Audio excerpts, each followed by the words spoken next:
Hindi maaga pa oh. Mag-alas 6 pa lang. Maliwanag lang talaga. And for today's vloggers, papunta ulit kami ngayon ng ano. Oh. Nakati kulay ano to.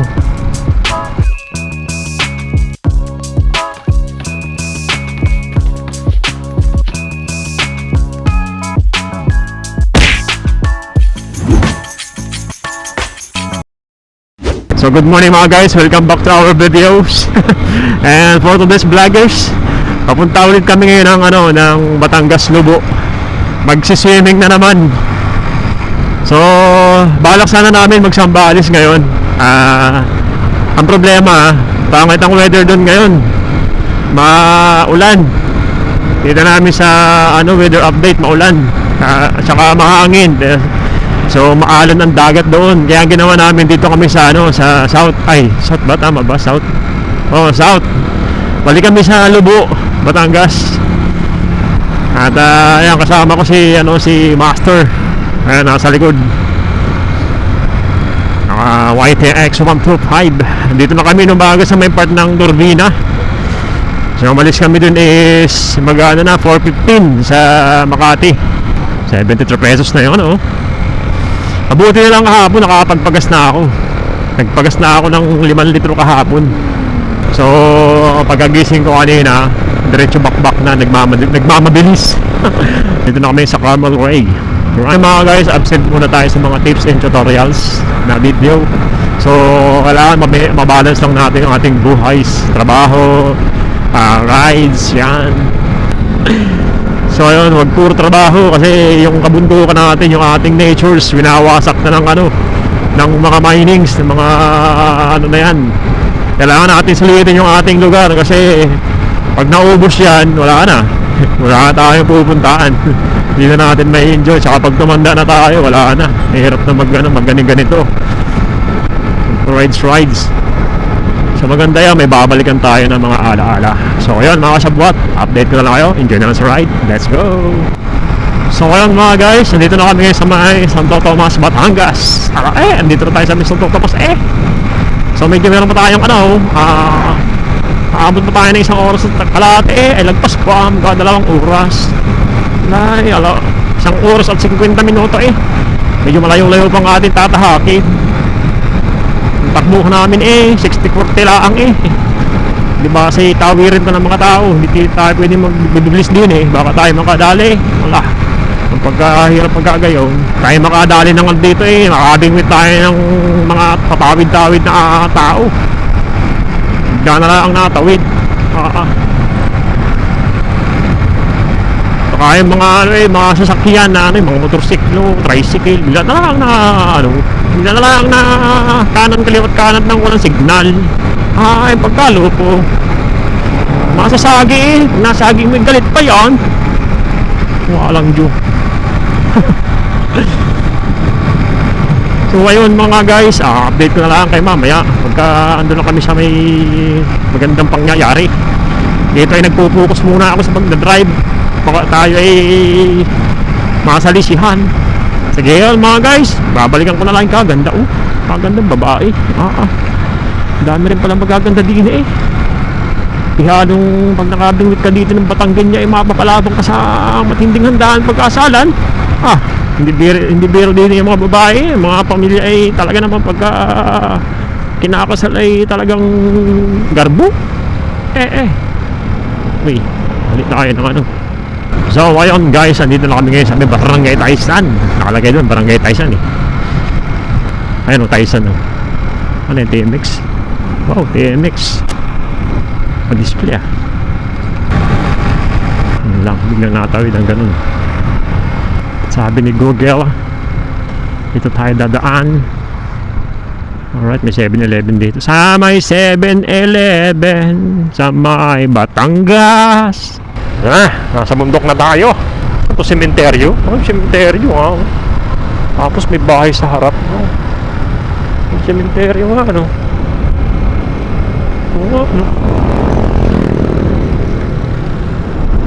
Ito yung bahay.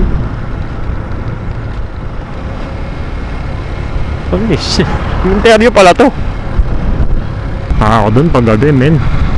Tapos walang ilaw. Tapos pagtapat na namatayan ka ng makina, lastik. Awit ka dun. Mapapakanta ka na lang dun ng ng Holy Spirit. Ay. Wow. Mga tao dito, mga magbababoy. Kasi amoy amoy babuyan eh. Siguro mga negosyo dito ng mga tao babuyan. Amoy ng baboy. Amoy pagpasok mo pa lang ng amoy amoy figure. Ay. Sinsado mga tao dito eh. Masisipag yung mga Batanggenyo eh. Mahilig magnegosyo. Kaya ang ganda ng bahay dito. Kaya matindi dito pag nakabingwit ka ng above dito. Mapapalabang ka talaga.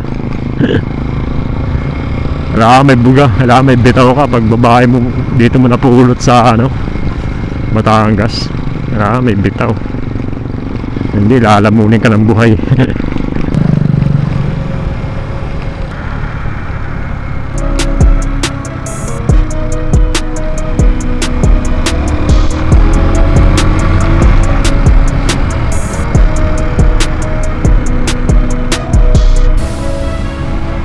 Masyadong matatalim ang dito, ang core body. Kita nyo naman sa mapa guys, ang yan ang kurbahan.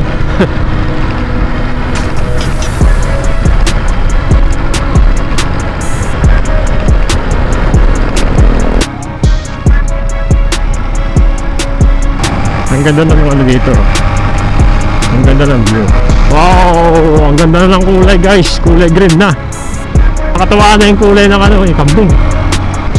Caldereta. Nakatuwa na yung kulay ng dito guys, ang damo. Nung kanta namin ng nakaraang buwan, kulay to, kulay brown.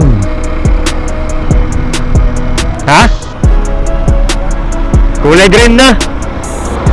Hindi pa ko, kulay na buhay.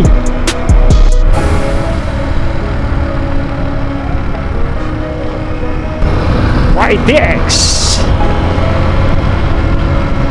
Yahoo! Bringking ang puting. Bringking. Iha! Oh. Ganda na, kulay green na picture tayo. Oh, ganda! Picture daw. Picture. Oh, ganda. Uy, check ko lang to, parang lumalambot yung gulong ko eh. May nakabaon na ayun, may nakabaon nga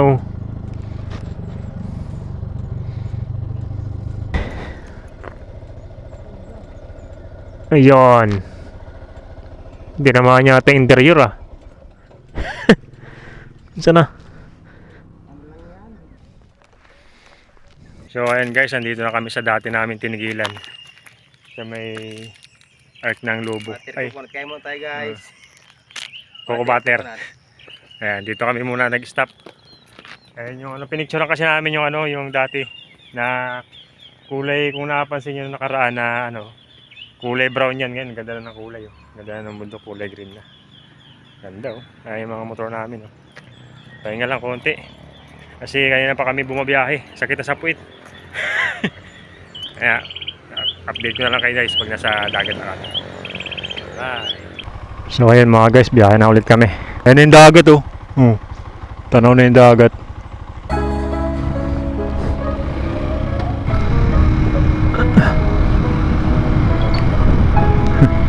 Lakas ng trip na.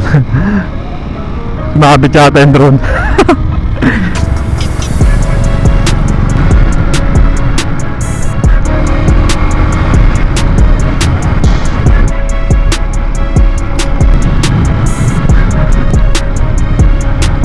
Lapit lang guys, kasi alas 4 kami umalis. 4, 5, 6, 7, 8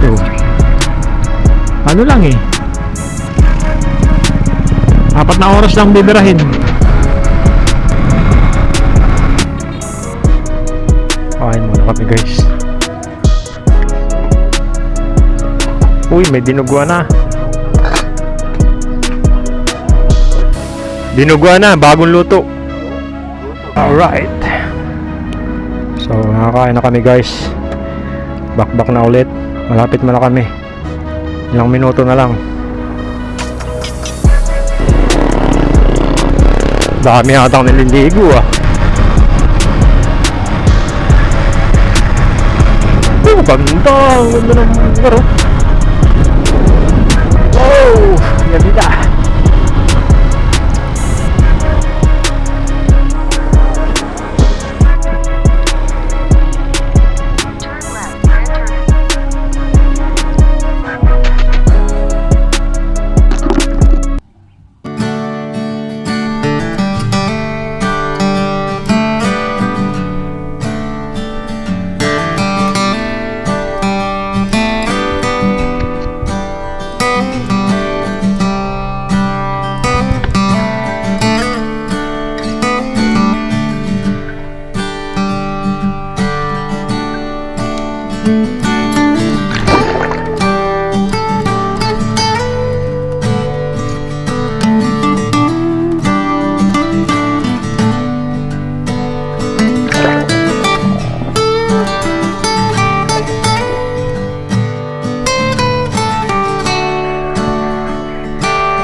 Nandito na kami ngayon sa may katabi ng Lawas Beach. Ayun yung Lawas sa kabila. Nandito kami sa private place namin. Ano. Umuwi na yung mga guests. Kami na lang dito sa ilalim ng puno. Ayan. Nagpapahinga kami sa ano. Nagpapahinga kami sa paliligo kasi mainit. Maranit sa balat. Pinipi guys oh. Kasi yung pinipig yan. Ayan, kasama ko si Master oh. Ayan oh. Hi guys. Dito kami uli, balik kami sa kuwan. Balik sa dagat. Dagat. Neres baka namin to kasi may mga dala na kaming best. Ayun, no? May pang snorkeling na din kasi nung punta namin dito nakaraan. Walang maarkilahan ng ganyan. So, ginawa namin, bumili kami. Ayan. Pag meron kang ano, base safe ka na. Ay, di ka marunong lumangoy. Marunong naman lumangoy, kaya lang ano, pagka ano, nakakapagod, hirap. Pag inabot ka ng pagod doon sa gitna, yan, ano, lulubog ka, lalim eh. Matay pa tayo dyan, madali pa tayo dyan. Maganda pag may base para pag pagod ka na maglangoy, palutang-lutang ka lang. Diba? So wala kasi maarkilahan dito. Kaya mga technique guys, pagka pupunta kayo ng dagat, bili kayo ng base. Tabi-tabi lang sa motor, tapos yung pang snorkeling, yung antipara. Para enjoy nyo yung dagat. Kasi pagka ano, pag malalim yung dagat, tapos hindi kayo ganun kagaling lumangoy, wala, hasta tabi lang kayo. Kaya makapunta sa malayo. Hindi nyo may enjoy. Kaya bumili kami ng ano, ng bis para safe na. Nandito kami oh. Yan. Init. Maya babalik ulit kami.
So ayun guys, pack up na kami.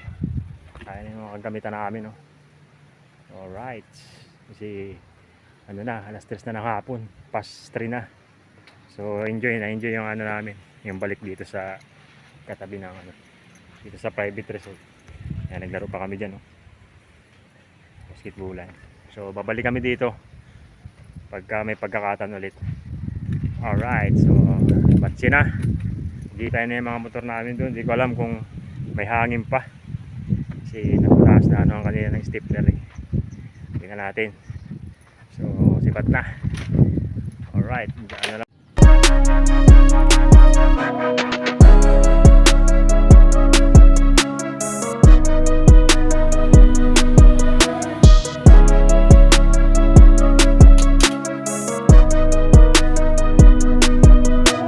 Mga guys, bakbak na kami and hapon na.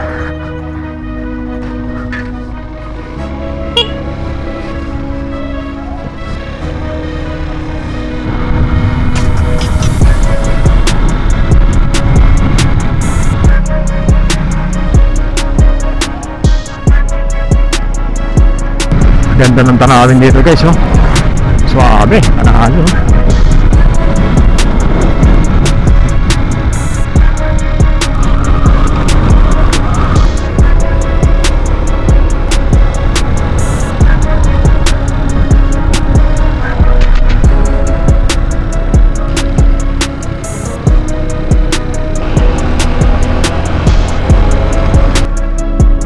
Doon na.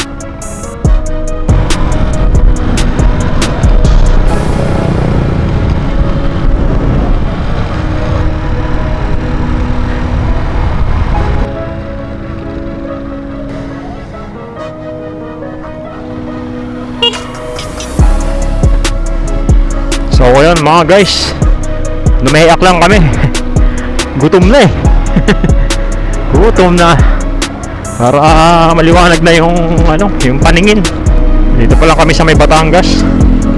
Batangas Quezon Road. Medyo malinaw na ang paningin kasi nakakain na kami ng lume, nakapagkape na. Nakainom pa ng tubig. Nainom na kami tubig kanina, puro alat. Taas oh. Na ng kamay ko ah. Parang nagkapaltos ah. Wala ako nakakapag-gloves. Yun lang. Ang sakit ng katawan ko guys. Kakalangoy. Wala stick.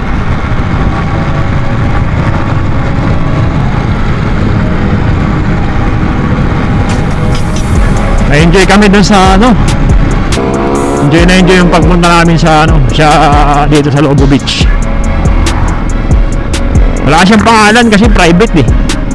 Private yung ano na yun. Kumbaga ano lang yan, anuhan ng mga magkakamag-anak, swimingan, kumbaga anak yun, nakiano lang kami, nakikamag-anak lang kami. So ayan mga guys, nandito na tayo sa Fernando Street, Makati City. Yan, wala na si Master, umiwalay na. Dito lang siya sa taas sa Chineroses eh. 63,936. So kailangan ng i-change oil nito. Alright, bibili ako bukas ng langis para pang change oil kasi malaki na ang tinakbo. Huling change oil ko nito eh ano eh 62 199 kilometers. Pag-change oil tayo sa Martes. Salamat na rin sa mga nanonood at like, subscribe at mga nagko-comment dyan sa comment section natin about sa TMX 125. Maraming salamat sa inyo mga idol. Salamat sa inyong suporta. Patuloy tayo magbabahagi ng karanasan dito sa akin TMX 125 sa mahigit na 5 years. Going to 6 na to guys. Malapit na mag 6 years to. TMX Alba ko. So yun, patuloy lang tayo mag-share ng mga karanasan dito at patuloy lang tayong manood baka sakaling may matutunan kayo sa aking mga video guys. So hanggang dito na lang guys. Dito na tayo sa may Makati Avenue, DBP. Ayan. And ride safe and God bless. Alright.